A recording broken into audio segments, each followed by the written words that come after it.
কড়াইতে সর্ষের তেল গরম করে নিচ্ছি। এখন তেল গরম হয়ে গেলে এর মধ্যে পেঁয়াজ কুচি দিয়ে দেবো। পেঁয়াজ ভালো করে ভাজা হয়ে গেলে এর মধ্যে আমি টমেটো ক্যাপসিকাম দিয়ে দিচ্ছি। এখন টমেটো ক্যাপসিকাম আর পেঁয়াজকে আবার ভালো করে ভেজে নেব।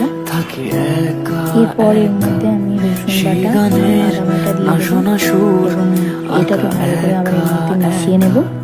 ছুঁয়ে যায় তবু কখন এসে যদি বলি সে সবই তোমারই।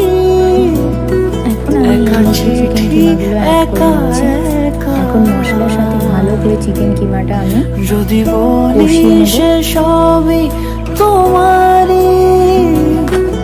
চিকেন থেকে জল ছেড়ে আসলে এর মধ্যে আমি লঙ্কা গুঁড়ো, হলুদ গুঁড়ো, নুন, জিরে, ধনে গুঁড়ো দিয়ে দিচ্ছি। দিয়ে আমি আবার ভালো করে এর সাথে মিশিয়ে নেব। সব কিছু ভালো মতো কষাবো যতক্ষণ না পর্যন্ত তেল ছাড়ছে।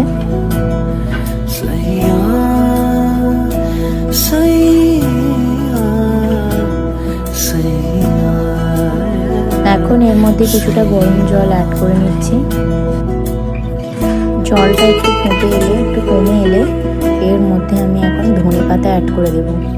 আমি কিন্তু রান্নায় একটু আলু ব্যবহার করেছি, মানে আলু কুচি ব্যবহার করেছি। আপনারা আলু কুচিটা স্কিপও করে যেতে পারেন। চিকেন কিমা কষা পুরো রেডি। খেতে খুবই সুন্দর হয়, অবশ্যই এটা বাড়িতে ট্রাই করে দেখবেন। আমিতে ভাসিনি কোনোদিনও নীলে, তুমি তোমার দু চোখে সেই